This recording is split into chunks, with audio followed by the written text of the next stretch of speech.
को रोकने के लिए किसने बोला है आपसे? नहीं, किसी ने बोला है क्या? नहीं बोला तो फिर हमें जाने दीजिए। क्यों नहीं जाने दे रहे हैं आप हमें? आपको बोला है कि किसी अधिकारी ने? नहीं, अधिकारी ने बोला है कि आपको कहना है कि मीडिया को दूर रखना है इस पूरी कार्रवाई से?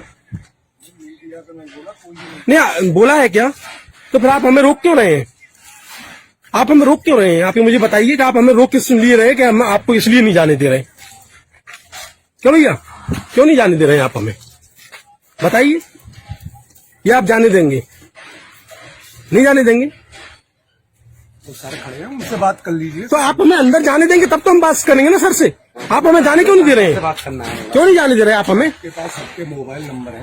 नहीं, तो छोटे कर्मचारी का मत जाने दो। नहीं तो आप हमें क्यों नहीं जाने दे रहे हैं? क्या मना किया है किसी ने आपको? मना किया है क्या? अपनी इच्छा से थोड़ी रोक रहे सर। अरे किसी अधिकारी ने आपको मना किया है ना?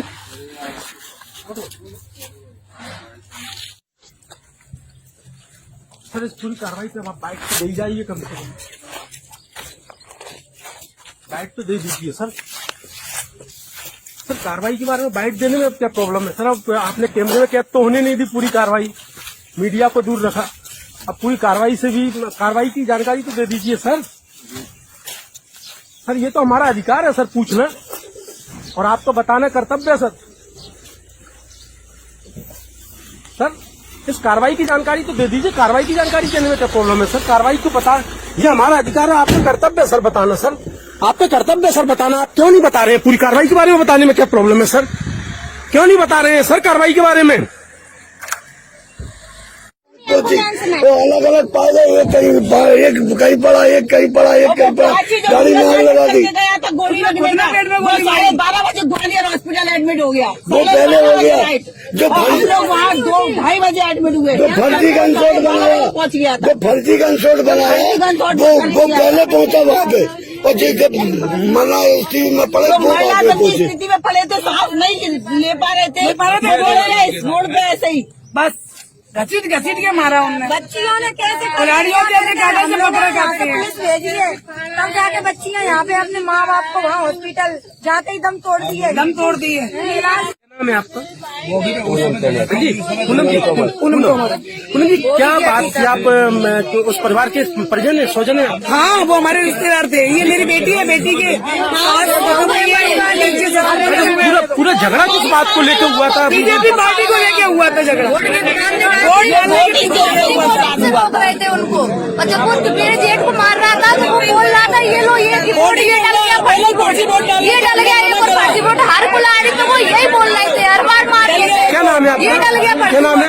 शैली भदौरिया। बहू को हम लोग वही थे, दोनों छोटे छोटे बच्चे, एक 9 दिन का, एक 2.5 महीने। भोला भदौरिया की वाइफ, दोनों के पति डले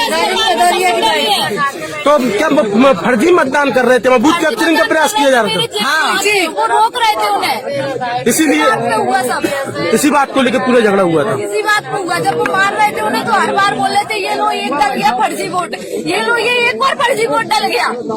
जब उनको कुल्हाड़ी से प्रहार किया जा रहा था तब हर बार यही बात बोल रहे थे। यही बोल रहे थे ये मतलब हर कुल्हाड़ी के प्रहार पर ये कहा जा रहा था कि ये फर्जी वोट है। जब गाड़ी में आग लगाई थी तब भी यही बोला था सब, एक स्वर सब बोले थे।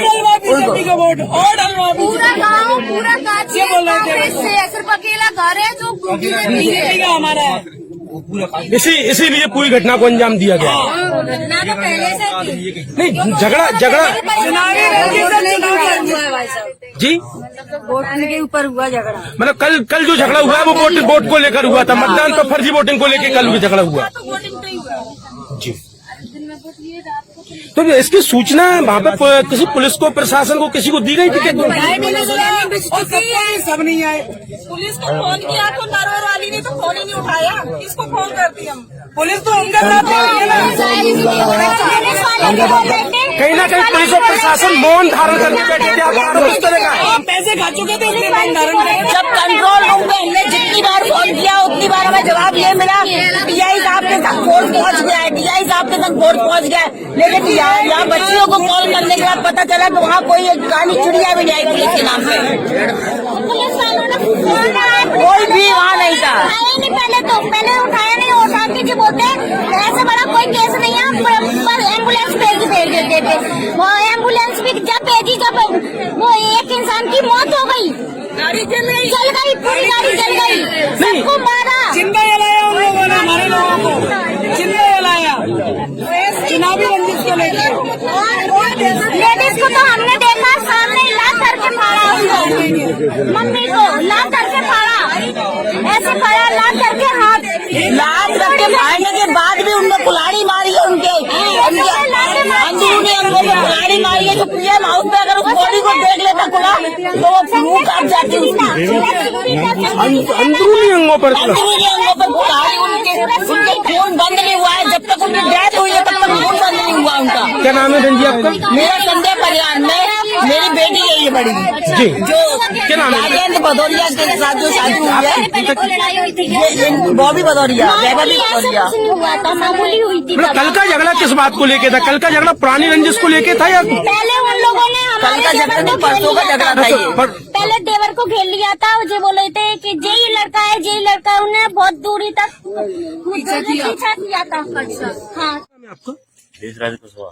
अच्छा, देशराज कुशवाहा जी, ये पूरा आरोप है ना जो मृतक के परिवारों और क्या कहते हैं उनके समाज जनों की तरफ से आया है कि कल कुशवाहा समाज ने यहाँ पर बूथ कैप्चरिंग का या फर्जी मतदान का प्रयास किया था, जिसको लेकर उनका झगड़ा हुआ था और उसी के बाद इस पूरे विवाद को अंजाम दिया गया है। सर ये सब मेरे सामने कुछ नहीं हुआ।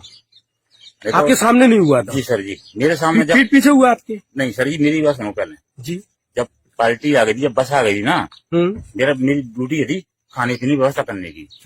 खाना पीना खिलवाया उनको और पार्टी की विदा करने के बाद इसमें चला गया था। बस भी रवाना हो गया, जिस बार चला गया मेरे को कोई पता नहीं किस बात। नहीं तो वो मतदान की नहीं, बात, मतदान की बात में हुआ, ये वो आरोप आए हैं ना नहीं, कोई आरोप आपके नहीं, सामने नहीं है? नहीं मेरे सामने कोई नहीं है। जी जी 18 लाख रुपए लिया इनने। कुशवाहा जी DI साहब है जो 18 लाख रुपए लिया इनने। पूरा क्या मामला है? यहाँ पे लोगों ने चक्का जाम कर दिया है और इनका आरोप है कल नहीं जब मतदान हो रहा था तो ये जो व्यक्ति जो मरे हुए हैं, जो डेथ हो गई है जिनकी कारण, वो मतदान केंद्र पर ड्यूटी दे रहे थे और उनका कांग्रेस के जब कार्यकर्ताओं से झगड़ा हुआ और इसी के बाद इस पूरे झगड़ा हुआ है कि फर्जी मतदान या बूथ कैप्चरिंग वाली बात कहीं ना कहीं सामने आ रही है। अभी तो बहुत दुखद घटना है। मैं स्पॉट पे आया हूँ, मैं उनके परिवारजनों से मिलूंगा, सभी समाज बंधुओं से मिलूंगा और पूरे नीचे तक हम जाएंगे कि सच्चाई क्या है। बाकी जो बंदा खत्म हुआ वो मेरा एजेंट था, तो मैं आया हूँ और परिवार के लोगों से चर्चा करूंगा। इसके बाद मैं आपको बोलूंगा। मैं SP साहब को भी बात हुई है मेरी, SP से भी बात हुई है, कलेक्टर को भी बात हुई है मेरी, और पहले आके पूरे जानकारी ले लूँ क्योंकि अभी पोस्टमार्टम हो गया, अभी तक वो डेड बॉडी यहाँ तक आ पाएंगे, उसके बाद में आपको। तो अभी तक आपके संज्ञान में ये मामला नहीं है कहीं यहाँ पे मतदान केंद्र पर झगड़ा हुआ था या क्या हुआ था? संज्ञान में है, मेरे संज्ञान में है। तत्काल मेरे को खबर लगी, मैंने SP को बात की, मैंने SP को बात की, मैंने कलेक्टर को बात की और तत्काल जैसे ही डेड बॉडी हमारी, मैं तत्काल स्पॉट पे आया तो पूरी जानकारी दे रहा है। उसके बाद में आपको आगे अच्छा, तो कहीं ना कहीं आपको ऐसा नहीं लगता कि मतदान केंद्र पर इस तरह का झगड़ा हुआ तो प्रशासनिक फेल्यूअर है कहीं ना कहीं? उस पर मैं कह रहा हूँ आपसे, आप रुके, जब तक मैं पूरी जड़ तक नहीं पहुंच पाऊंगा तब तक कुछ कह नहीं पा रहा। मुझे जड़ तक जाने दो। कुल मिलाकर मतदान को लेकर झगड़े की कार्रवाई की जानकारी आपको लगी थी झगड़े होने की? मेरे को कि जब मतदान पे वो बैठा था इसलिए उससे झगड़ा किया और जो निंदनीय घटना हुई है आज तक नहीं हो पाई, दिल दहलाने वाली घटना है। इस तरह बहनों को चीरा है, मारा है, बहुत निंदनीय घटना। उस पर कठोर से कठोर कार्रवाई हो, इसके लिए मैं शासन से प्रशासन से मांग रहा हूं। आप भी लगातार 3 चुनाव लड़ चुके हैं, अभी तक इस तरह की घटना सामने नहीं आई, तो प्रशासनिक फेल्यूअर तो आप मानते ही है ना कहीं ना कहीं इस मामले में? जीवन में कभी ऐसी घटना देखने को नहीं मिली जो आज मिली। और उससे मैं कह रहा हूँ हम कठोर से कठोर कार्रवाई करेंगे और जिसने जो दोषी है उसको किस कीमत पे छोड़ेंगे नहीं। और मैं तो ये आग्रह करूँगा प्रशासन से और शासन ऐसे लोगों को सजा नहीं होना चाहिए, फांसी से होना चाहिए और 1 महीने में हाथ लगाकर उनको तत्काल इसका निराकरण केस का हो, इनको फांसी हो। धन्यवाद।